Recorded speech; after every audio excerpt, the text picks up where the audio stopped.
marketing isn't just about data or emotion. It's about finding the perfect balance. The data provides the roadmap. It shows you where you're winning and where you're falling short. But without an emotional connection, your brand becomes just another transaction, easily forgotten. The most successful companies understand this balance. They use data to guide decisions, but invest in storytelling and brand building to create something that sticks with their audience. If you're only chasing short-term wins like ROAS or quick revenue, you're sacrificing long-term royalty and growth that truly make a brand sustainable. That's a quote and sneak peek from Preston Rutherford, co-founder of Chubbies and today's podcast guest. Welcome to Revenue Boost, a marketing podcast, the go-to resource for business leaders seeking actionable strategies to grow revenue and build fast, lasting success. I'm your host, Kerry Curran, and with over 20 years of marketing agency experience driving client business growth, I now run RBMA, Revenue-Based Marketing Advisors, where we help businesses like yours effectively scale revenue growth. Visit revenuebasedmarketing.com or connect with me on LinkedIn today. Today's episode, titled Creating Marketing That Sticks, Lessons in Balancing Data, Emotion, and Long-Term ROI, I sat down with Preston Rutherford, co-founder of menswear brand Chubbies, to explore the delicate balance between short-term wins and long-term growth in marketing. Preston shares the fascinating journey of building Chubbies into a household name from its disruptive beginnings to its $100 million exit. Along the way, he unpacks 4 stages of brand evolution and reveals how marketers can strike the perfect balance between data-driven decision-making and emotionally resonant storytelling. From leveraging financial insights to justifying brand investments to the C-suite, this conversation is packed with real-world advice for navigating the complexities of modern marketing. If you've ever wondered how to align your marketing strategy with both short-term goals and long-term profitability, this episode is for you. Tune in and discover the keys to creating marketing that sticks. Let's go.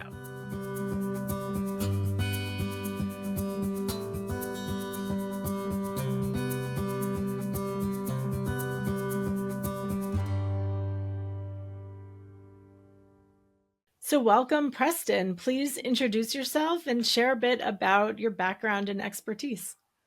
Yeah, Kerry, thanks for having me. Preston Rutherford co-founded a men's apparel brand called Chubbies. We started it in late 2011, sold the business at the end of 2021, almost 10 years to the day after founding. Lovely, wonderful exit, over $100 million, very blessed. And the business was then part of something called Solo Brands, which was or is a roll-up, and is now part of the public market. So out there doing things, and it's awesome to see Chubbies reach a scale that none of us, as the founders or the team, or at least I guess I can speak for myself, never could have imagined. And it's wonderful to see. So now, no longer part of the business, but spending some time trying to create useful content that processes all of my mistakes and learnings from the process of helping to build the brand and going through the ups and the downs and the craziness and a lot of what I think we aim to talk about today, which is just this notion of the connection between marketing and revenue, brand, performance, how to justify these things to your higher ups, to the execs, to the CEO, the CFO, to the board, why you do it, and how you make more money by actually marketing and marketing effectively. So I'm really excited to be there today, or to be here today. And I think the one other thing that I should mention is this whole thing, this core theme that you talk about is so important, and we felt like it was so important that after leaving the brands, one of my Chubbies co-founders and I, who were both the ones who were focused on the marketing piece, have been spending the last 2 years trying to provide some tools that marketers can use to better measure the hard to measure marketing stuff, but the stuff that is so important, so that we don't only have to focus on the short term stuff. So we call that software marathon, and we're in the early days of doing that. So it's been a lot of fun working on that as well. So that, in a nutshell, is me, Preston. Excellent. Well, thank you, Preston. We're very happy to have you with us today. So, I know we talked a bit about how you caught my eye on LinkedIn with a lot of the just learnings that you were sharing and promoting, and a fair amount about kind of just bringing a brand to market and the kind of corporate conversations and investment choices that need to happen. And so talk to me about just, what it was like to kind of bring a brand to market and kind of build that awareness of your product and differentiation. Sure. So the way I like to think about it is we went through these four phases that I think many brands go through. Mhm. And so, in terms of directly addressing your question, bringing a brand to market, I mean, at the beginning, we felt there was both let's call it an ideological or vibe gap, which you would Mhm. call brand, but we weren't necessarily that articulate back then, and a product gap at the time. Think of what, 14, 15 years ago. Shorter shorts were not the norm. They are certainly now, but it was Mhm. very long cargo pocket. Yeah. So anyways, we were entrepreneurs in search of a business, and we wouldn't. One of our friends started Instagram, and another one of our friends from college started Snapchat, and we were like, well, none of us studied computer science, so that's not really in the cards. But maybe we can make some shorts.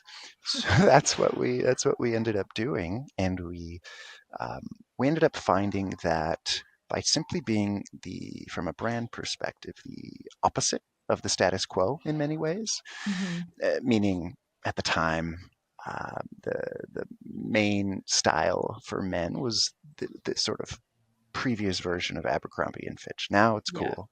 Back Yeah. then, not cool, or different, right? It Yeah. was very much, I'm cooler than you. You have to look a certain way. You can't come in unless you look and feel and are this way. And it's not about sort of like having fun and being inclusive, excuse me. It's very much the opposite. So our thinking was that doesn't fit what we're looking for, what we're needing. So let's just try to be the opposite. So we named our company Chubbies, which is ridiculous. And we were all about accepting yourself for who you are, having a good Yeah. time, and trying to orient everything around the opposite of taking oneself seriously. So that was the approach. And then the other piece is we weren't going to do sort of like heavily produced video or photo shoots. It was, and again, think of this, 2011, the iPhone, yes, it had a camera. Was it a great camera? No. Right. So we were doing a lot of our marketing in a way that kind of looked and felt like the photos you would take of your own weekend rather than some Abercrombie or Ralph Lauren $1 million photo shoot. So I think that whole feeling really resonated with folks. But we Mhm. didn't have money to spend. So in this sort of like stage one, it was let's just do really interesting things that get people's attention that are free. So at the time on Facebook, you could reach on Facebook, not even Instagram or, Yeah. or TikTok. You could reach most of your audience by doing interesting things. Mhm. And you'd be able to do things like giveaway campaigns that could go viral. And at the time, they weren't as sketchy as they kind of look and feel now. But we just Yeah. used the tactics that were available to us at the time. That's stage one. I think that's a lot of that is what helped us kind of rise above, where there was a Yeah. clear gap and we were just trying to be the total opposite of what status quo was at the time. And I think because of that, there was just this natural, okay, there's this need that exists where our thinking was, well, there are four of us.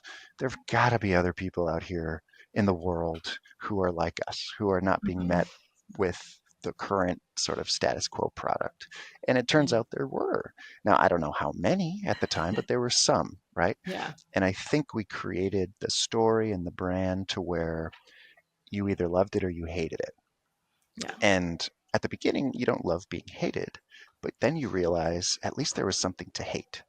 So when you're Yeah. when you haven't created something that is, or when you're not at a brand, for instance, that has something to hate, you might be running the risk of just being so we're trying to appeal to everyone, that no one really cares.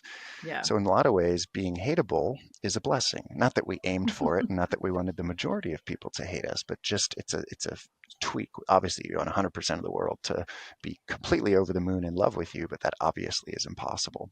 So Yeah. that was one of the things that we took from our previous experiences. It's okay if people hate us, because what we want is for someone to react and to love it or hate it, not be apathetic. That's stage one. Stage two very much is this idea, oh my gosh, people are buying our stuff. Oh, we're becoming a company. Oh, we have employees. Oh my gosh, we have quarterly plans. We have forecasts. We need to systematize this thing. And Facebook ads were becoming a thing. So then I think our stage two is just this notion of, well, let's scale, let's grow really fast. We're data driven. All this data is available, so let's make the most of it. The problem is that it's very short term data.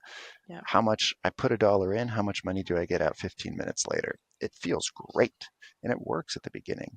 But oftentimes, and I think many brands of any age who are doing this sort of like bottom funnel performance marketing thing where you Yeah. measure the effectiveness of your marketing by how it drives short-term revenue, are seeing the diminishing performance of their performance marketing. That's kind of like the stage two. And at the end of it, you start to be like, oh my gosh, it's not working as well as it used to. And then you transition to this stage three, which we called our midlife crisis, or just the realization that we need to change, where, we're starting to discount more. We're starting to have to rely on these things that don't feel great. Our ads are becoming much more sort of like product offer urgency driven, rather than, hey, Mm-hmm. here's just a piece of content that should ideally make you feel great. Our product is featured, but not sort of at the forefront. I'm not telling you to buy right now. I'm just saying, hey, here, Right. here it is, right? Yeah. We're having a great time. Hope you have a great time enjoying this content. Go on with your day, because you're probably not in market right now. But when you do come in market, this creative will have increased the probability that you automatically choose me, rather than going through this heavy rational process. But we weren't doing any of that because it Yeah. didn't drive short-term revenue. So therein lies the tension. But we realized we needed to do some more of that stuff. So we had to figure out how to measure it, how to justify it, how do we talk to the execs about it, how do we make the case for this kind of marketing too.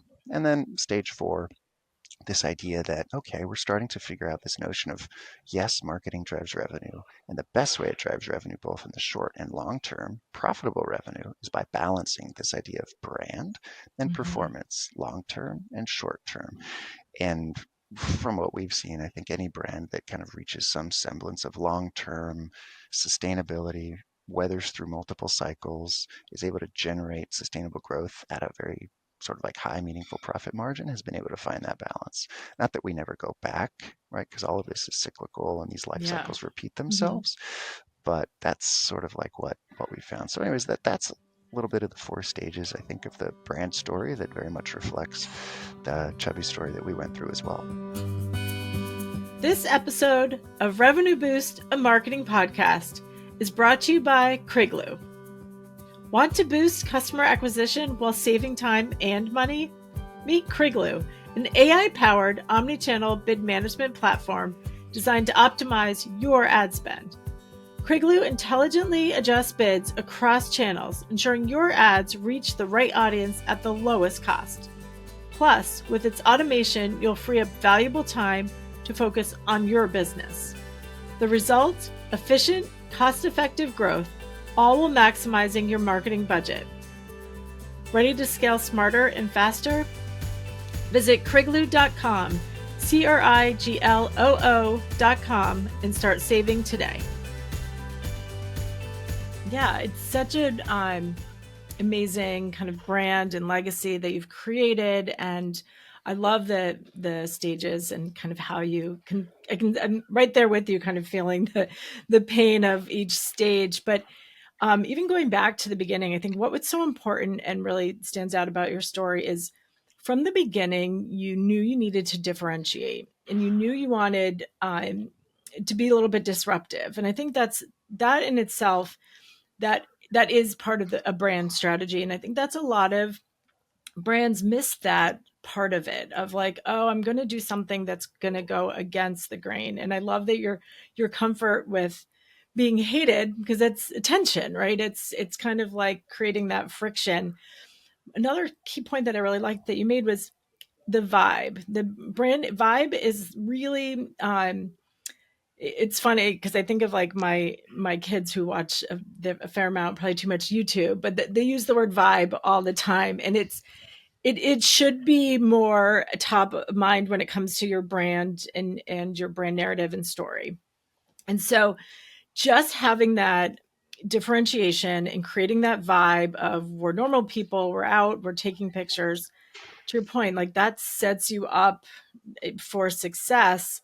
And I love that you figured out how to come back to that. But that discounting and that paid media phase, like every time, just made me think about every time there's a holiday, there's always my Instagram feed is 50% off, 70% off by now. And I'm like, I don't know you. I don't know you. Like, Right. what are you offering me? All I'm getting is a Right. big square that says 60% off. I don't know, like, it's creating that balance of kind of the getting to know you, investing Right. in the brand building and that awareness. I love that, talking about like maybe you're not going to buy now, but we're going to build this relationship so when you are ready. But I know, as we talked about, it's a bit of a challenge to get your leadership team to want to invest in things that aren't going to show that return, especially when they got a little bit addicted to the short-term results and the instant gratification of paid media. So talk a bit about those conversations and how you're able to kind of educate those holding the purse strings for that investment around kind of building those relationships again. For sure. The way that, and let me just sort of caveat or preface by saying I was never really good at this. Because I made all these mistakes in these conversations, I've been able to reflect on like, okay, now that my ego is detached from ROAS, right? Because that was effectively a direct Hmm. correlation between return on ad spend and my happiness for the Yeah, better part of a decade, I get for it. You're better or you're worse. refreshing your analytics. Like, I want to see Exactly, what's new. How exactly. many more Every came every through? 15 minutes, yeah. Yes. Do I have worth as a human or do I Yeah. not? Well, it's based on this number in this column. Yep. So let me just first say that coming from a position of humility, but the things that I think might work and the timing to your point is perfect. Harkening back to what you're saying, my Instagram feed right now is just filled with Yeah. 60% off and you don't even know what the product is Right. or Right. or why it's a product that you even want to buy. Hmm. And that's just going to like we're talking right now on second, third week of November. So when this comes out, Hmm. people will probably be doing the retro on Black Friday, Cyber Monday, Right. and thinking about, oh my gosh, well, it didn't really do as well as I thought it would. And maybe I had to Right. pull some triggers or levers that I don't feel super great about because Hmm. sales were coming in soft. Or oh my gosh, the post Black Friday Cyber Monday lull is longer than it Yeah. has ever been. So you're Hmm. in one version of those things. Maybe Yeah. some of you, if you're a unicorn, are in the phase of crushed it. No, Yeah. nothing is problematic at this stage, but my understanding is you're in the vast minority. So in terms of these conversations, right, that's where the rubber meets the road, right? Because it's not rocket science to Hmm. come to the conclusion that hey, we need to do this brand thing, or that if 100% of the ads we're putting out there are this product offer urgency based Right. stuff that really drive great short-term revenue, um, it's pretty obvious that hey, this can't last forever if we're not doing anything to balance it, right? Right. Whether or not you believe in the idea of a funnel, you are a human. You yourself are a consumer of products. And if you just go down your credit card statement and look at the things that you just recently bought and then ask yourself why, ask yourself, was it a completely rational purchase? Ask yourself, what is this decision making process that I, as a human, use? You'd probably find that the folks from which you purchase, some of it was a discount, but some of it was maybe because a brand that you felt something about who was also discounting got Yeah. you to buy. Or Hmm. it was your splurge, right? Where you kind of paid a little bit more than you'd be happy to admit, where you kind of go to your wife and just be like, it was just a one-time thing. But that's the one where you're just kind of like, oh, wow, there's perceived value there that has been created that wasn't Hmm. accomplished strictly with ads or marketing that just Right, gets you to right, buy right now, right? You felt something emotional about it. Or if you're not buying the absolute cheapest price, you're paying a little bit more, even if it's on discount. That delta right. is something that was created by something other than hitting people over the head with discount all the time. Okay, so this is all obvious to a certain extent, and we can resonate that it's true for us as people. But again, when we look into the company's bank account or we look at our forecast for next year, or we're coming in a little bit soft, or we've really got to focus on profitability in this coming year, whatever it might be, this conversation is somewhat difficult, right? Because the knee jerk is every dollar has to be accountable. Every Right. dollar has to generate a clear return. So how can we don't have throwaway money to just kind of like put out there.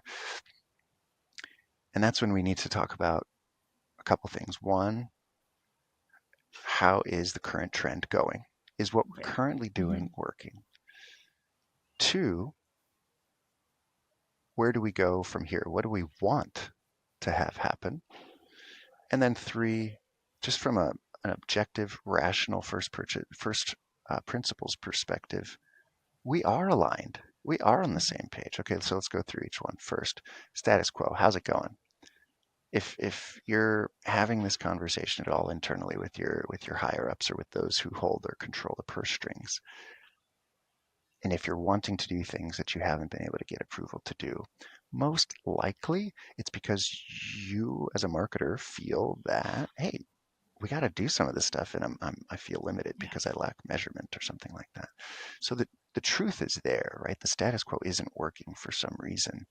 Maybe you've been cashing in all of this brand equity that's been built, and you're starting to feel like, I haven't been making enough deposits. Whatever the feeling is, it's a relatively simple exercise to the extent you have access to some of the financials and you know a little bit about, and you could get, like, if you're a public company, you can get all this info.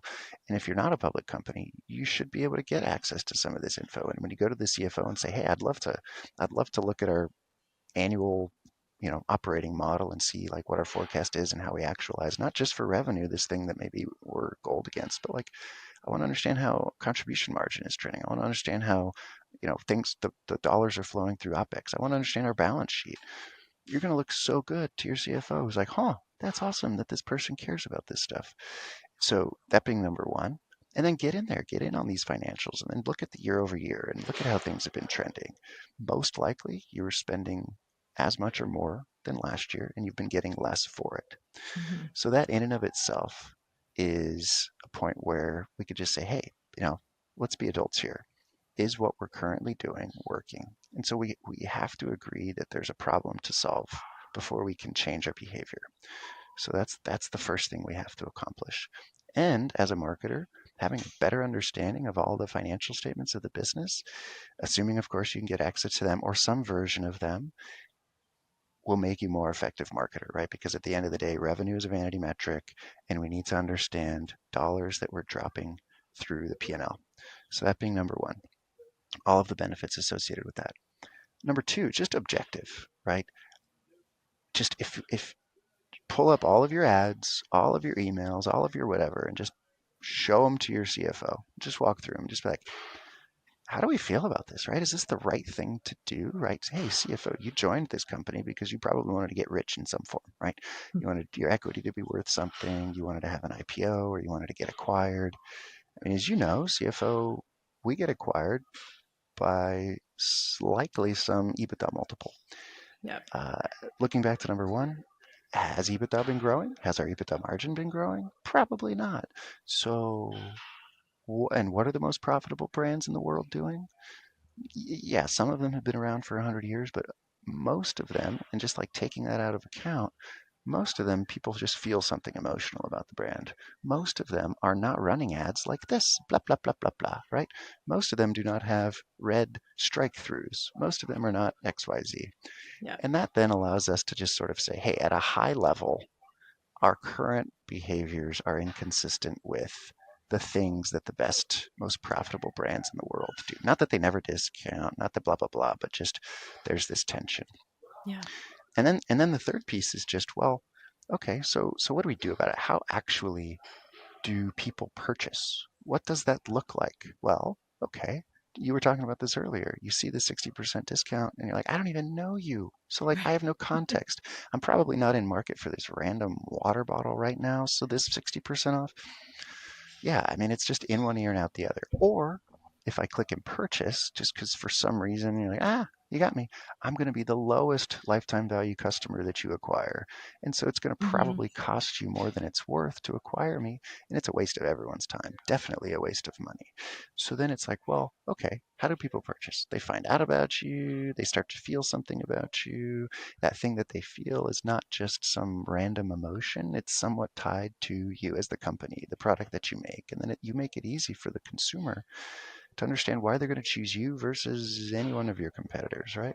And you don't do all this explicitly, right? I mean, it comes from a couple different points, but explicitly, the fact is that that content that does those things, that increases the Hmm. probability that you're automatically chosen or increases the probability that when they come in market, they're going to click your ad and buy, it is not content. It is not content or creative that gets you to buy immediately.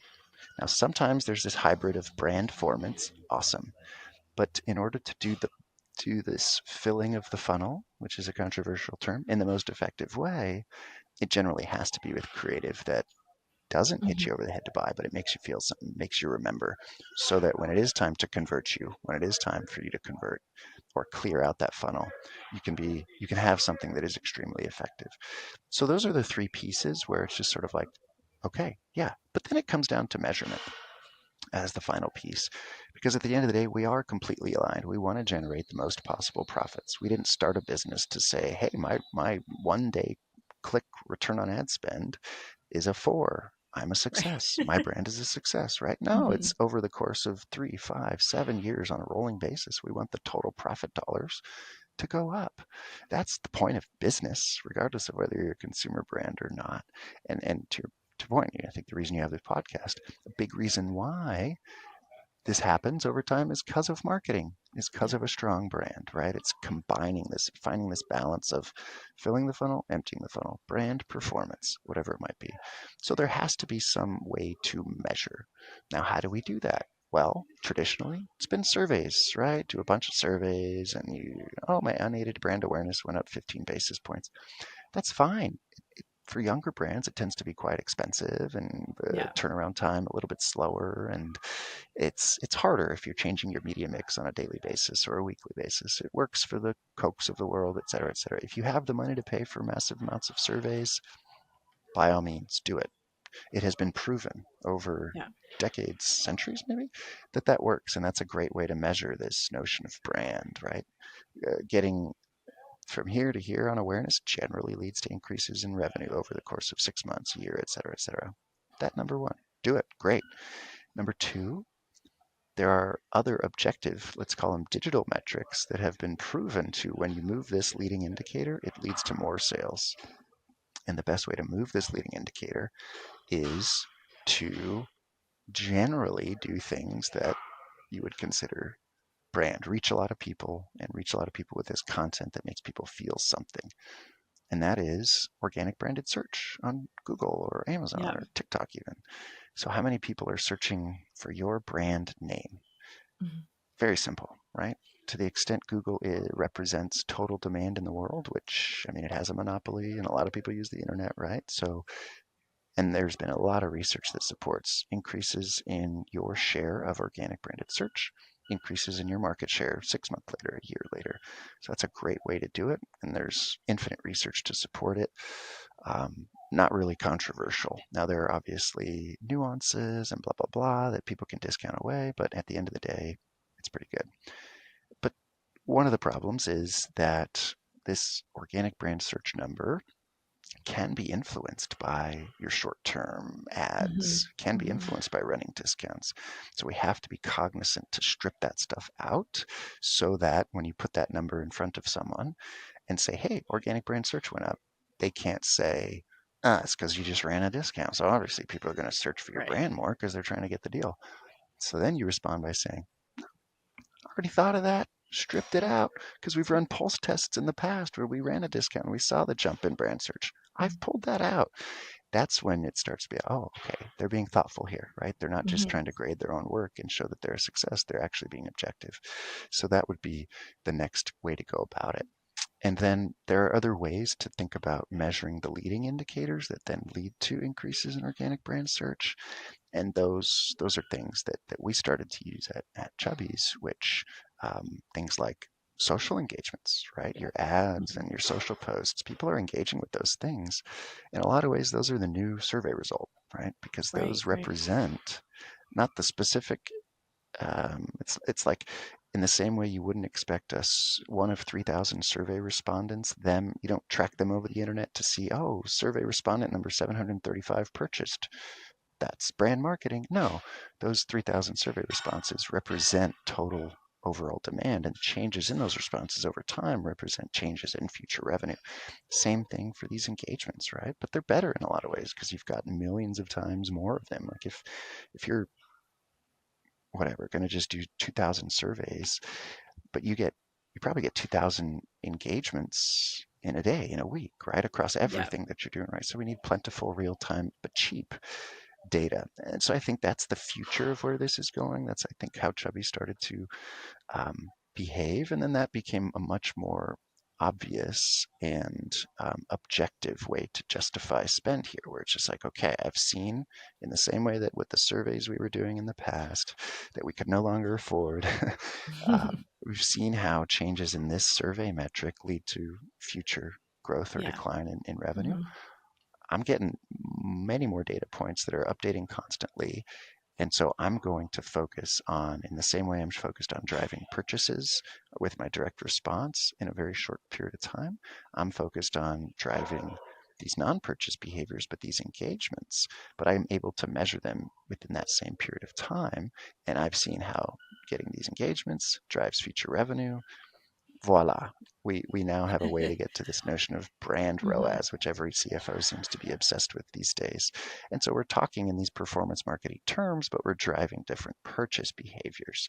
And once you start getting the fluency to be able to talk about this, like for my ecom business, I want more purchases coming from organic search Yeah. rather than just Yeah. people clicking on my ads, for instance. Most brands, if you break up your revenue and look at your revenue from organic search, it's probably not growing as fast as your paid revenue or revenue from people clicking ads. So that becomes really clear too, where, hey, CFO, my singular objective is to drive that metric, revenue from organic search. Hmm. And then to the extent your CFO is sophisticated enough, or you as a marketer are sophisticated enough to have done the lifetime value by acquisition traffic source, if you're an e-com Hmm. business, and you'll probably find that the lifetime value over 12 months of someone acquired via organic search versus someone who clicked on an ad is generally far, far higher. So it becomes largely inarguable that this is an Yeah. initiative that is absolutely important for us to track.